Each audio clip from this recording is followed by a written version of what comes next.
Yeah, I think our memory is like that. It's like everything's connected. He started his career. I entered them on their very first television show. At 81 years old, Diana Ross has finally begun to open up about the truth surrounding her connection with Michael Jackson. She has long been celebrated as one of the most influential African-American artists in the world, yet what intrigued the public most was always the mysterious bond she shared with Michael. Those who worked closely with both of them often repeated the same warning: never ask too many questions about Diana and Michael. There was something there, something private, strange, and perhaps even forbidden. Now, after decades of silence, Diana has started to reveal details about their relationship. She has spoken about her understanding of Michael's impulsive behavior in his youth, the hidden meanings woven into his songs, the pain that haunted him most deeply, and even the secret shrine room he maintained for years. It leaves us with questions: what truly happened between them, and what was the promise Michael insisted on keeping before his passing? Their story began in 1968 at a Motown event. Michael was only 9 years old, a timid child clinging to the safety of his older brothers in the Jackson 5. Surrounded by a room full of watchful eyes, he barely spoke. His hands shook as he tried to appear brave, but his wide, uncertain gaze revealed the truth. He was a boy suddenly drawn into a world that was far too big for him. And then she appeared. Diana Ross, Motown's brightest star and the unspoken queen of the music empire, stepped forward. She leaned down, smiled warmly, and softly called him sweetheart. In that moment, everything shifted. Between the boy and the woman more than 20 years older, an invisible thread formed. Diana became the figure who made Michael believe he was worthy of shining. She embodied everything he longed for: fame, freedom, beauty, charisma, and above all, the right to simply be himself. When Diana Ross looked at Michael Jackson, it was the gaze of someone who saw hidden potential. What began between them was a bond that could not be easily defined. It was not quite a relationship of mother and son, yet it was more than friendship. Later, Michael would describe it in his own words as mother, sister, and lover all in one. In 1971, when the television program The Diana Show aired, millions of American viewers watched Michael Jackson standing beside Diana Ross on stage for the very first time. But what the public never saw were the secrets behind the curtain. The connection between Diana Ross and Michael Jackson defied every simple label.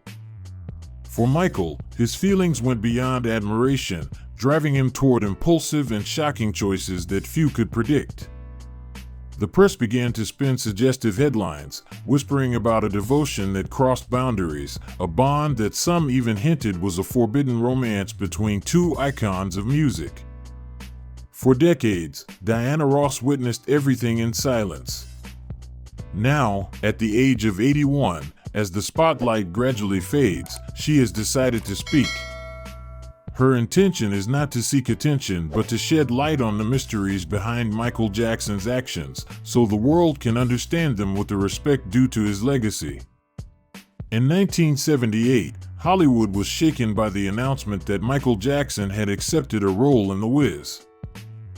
Many considered it a risky decision for his career, which at that time seemed to be stagnating. But for Michael, the film was not just about acting. It was his chance to remain close to Diana Ross. When the project began to take form, director Sidney Lumet and producer Quincy Jones doubted whether Michael had the skills to act on screen.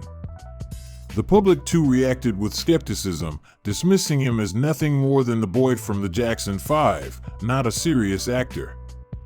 Yet, multiple accounts later revealed that Michael Jackson persistently sought ways to be part of the film, using every connection he had. Thanks to the strong lobbying of Rob Cohen and Berry Gordy, both closely connected to Diana Ross, Michael was finally granted the chance to step into the role of the Scarecrow. One thing is certain, Michael Jackson joined the was not just because of a contract.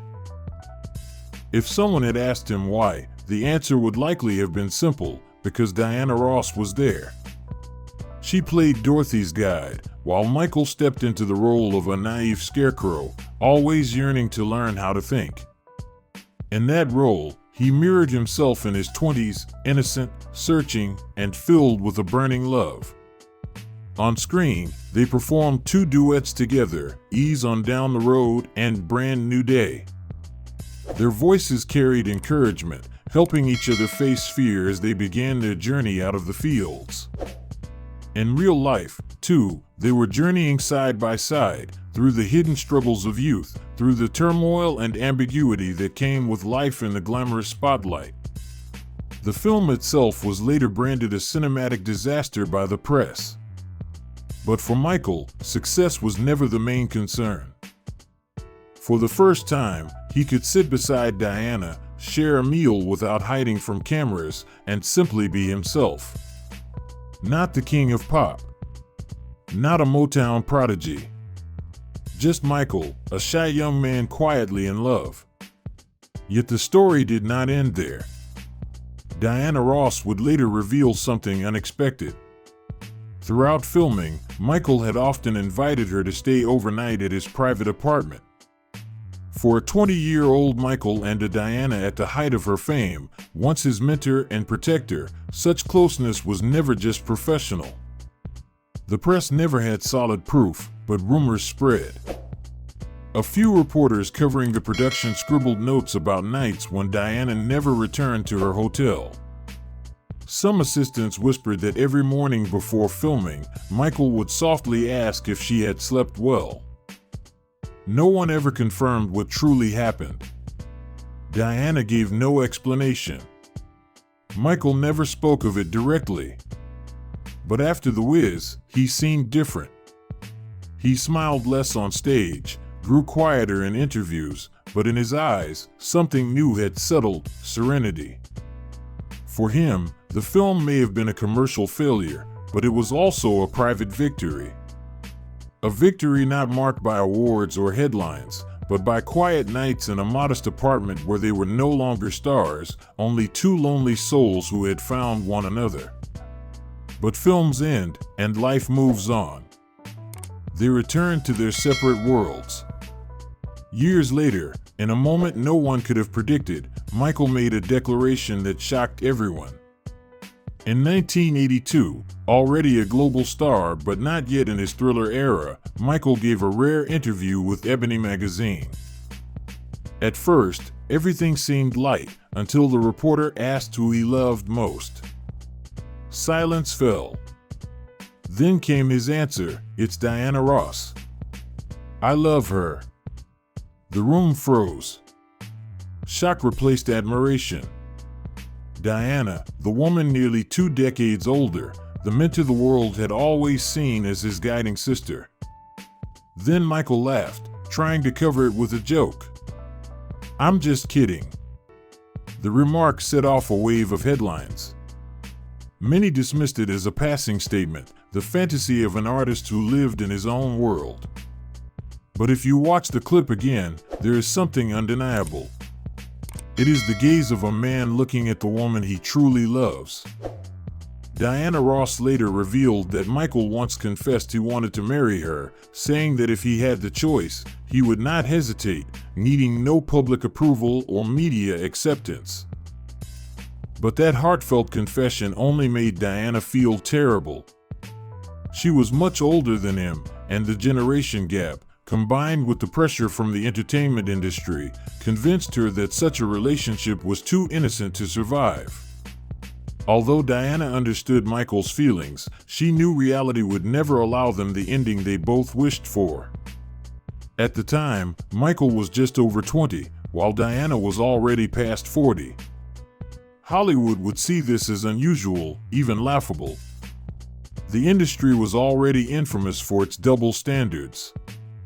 An older man dating a younger woman was praised as proof of his charm, while an older woman dating a younger man was quickly branded a cougar or accused of chasing a boy toy. What pained Michael the most was that people did not believe him. Even the woman he loved doubted his sincerity. Many thought it was nothing more than a publicity stunt or the fantasy of a boy who refused to grow up. Over time, unreturned love can turn into something dangerous, fragile, and easily discarded. Perhaps that was why, when Diana finally married, Michael did not confront her but instead chose silence, hiding his emotions as if building a secret shrine. In the early 1980s, Hollywood was shaken by the news that Diana Ross had married Arn Ness Jr. As the news spread, the entertainment world sent their congratulations. But while the public celebrated, Michael quietly folded the wedding invitation and disappeared from sight. He even canceled his plans to attend, which led to speculation about conflict between the two stars. Later, Diana herself revealed that Michael's absence was not anger, but pain. Diana was no ordinary woman to him. In private, Michael often repeated the haunting words, "If I were a few years older, she would not have slipped away into someone else's hands." He could not hide his jealousy of Arn Ness Jr., who had become her husband. Friends said Michael nearly collapsed under the weight of it all. In his 1988 memoir Moonwalk, Michael wrote, "When I learned Diana Ross was getting married, I was happy for her, but at the same time it was hard for me because I always loved Diana and always will love her." He admitted to feeling both hurt and jealous, even as he wished her happiness. After the wedding, Michael locked himself in his room, turning away all visitors. The door stayed closed. Those who knocked received no answer, only silence. He skipped meals, refusing even his favorite foods. When a close friend asked why he had not gone to the wedding, Michael whispered, "I loved her, and I always will." In the weeks after, he disappeared from the spotlight. Outsiders called it a vacation, but his friends knew he was simply learning how to live with the pain. Even more striking was the fact that the day Michael filed for copyright on the song Dirty Diana coincided exactly with the day Diana Ross married Arn Ness Jr., released in 1988 on the Bad album. The song's title and lyrics sparked controversy for years, leaving behind a legacy of mystery, heartbreak, and a love story that never truly ended. Dirty Diana was one of Michael Jackson's boldest rock songs, telling the story of groupies who chased famous bands, hoping to seduce artists backstage. The lyrics painted the image of a woman named Diana, seductive and dangerous, trying to tempt a singer who was already taken. The conflict in the song was the singer's struggle between loyalty and desire. Michael once explained it was only about obsessive fans, but the timing of its release raised doubts. The coincidence was too perfect, making his explanation difficult to believe. Then came Remember the Time. Michael's brother Jermaine stated openly, Michael wrote that song for Diana. In the music video, Michael played a man desperate to impress a powerful queen, and though the signs were obvious, he never admitted it publicly. He feared that Diana would feel hurt, pressured, or even turn away if she knew the truth. When rumors linked Dirty Diana to her, Diana called him directly. After he explained, she laughed and said, "So you weren't speaking ill of me?" Good. Out of respect, Michael removed the song from his performance set list when Diana was in the audience. His love was so deep that her comfort meant more to him than the fame of a hit song. Despite his efforts to hide it, Michael's behavior around Diana betrayed him. At public events like the World Music Awards or the VMA stage, where she once sat on his lap, he grew nervous, shy, and visibly uneasy. His gaze carried regret, longing, and sadness, revealing a love that was becoming an obsession. In 1986, a shocking discovery was made in his home. Near his bedroom, visitors found what they called the Diana Ross Shrine. It was a room with curved ceilings and white brick walls, covered from floor to ceiling with photos of Diana, from her early Supremes days to her most recent portraits. Hundreds of candles burned constantly. To Michael, it was a tribute. But when details of this secret space leaked in the early 1990s, the press reacted with outrage, calling him disturbed, eccentric, even creepy. They could not understand why he honored a living person in such a way. For Michael, however, the shrine was not madness but an embodiment of unreturned love. In private conversations, he admitted it was unrequited love. Our relationship existed only in my head. That room was a safe place where he could keep the emotions he could not express or receive, a world where his devotion to Diana was unquestioned. Interestingly, Diana never spoke harshly of it. On the contrary, she once said, "We truly loved each other. He was like one of my children." Her words suggested that she understood his feelings and even sympathized with the pain behind his strange actions. When Michael passed away, his will contained a surprising revelation. If his mother, Katherine Jackson, could not care for his 3 children, the person he trusted above all others was not a sibling or close friend, but Diana Ross. This decision carried enormous weight. Naming someone in your will is an act of deep trust, a silent message that says, "I believe in you more than anyone else." For a man as private as Michael, that choice spoke louder than words. But trust is only one side of love. Michael's devotion to Diana was clear. The lingering question is whether she loved him back in the same way. At 81, Diana has finally spoken, releasing words she had held in for half a century. "Michael loved me. Loved me in a way that is not easy to define," she said.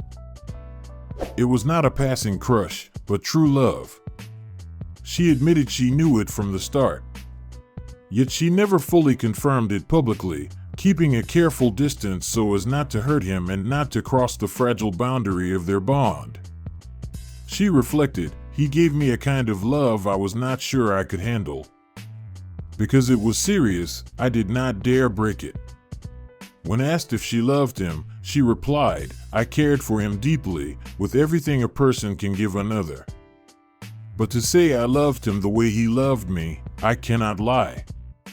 The pain for her lies in the silence that stretched across decades, a love untouchable yet unforgettable. Even now, she remembers his every look, every word, as though time never passed. Michael's will made it clear. Through action rather than words, he placed Diana Ross in the most meaningful place of his life. His love for her demanded no reciprocation, no recognition, yet it endured through fame, judgment, and even death. It was a love of pure sincerity, a devotion that found peace in the knowledge that the woman he adored would always protect what mattered most to him. This story is not just about Hollywood. It is about freedom, courage, and the longing to express a love that was both eternal and impossible.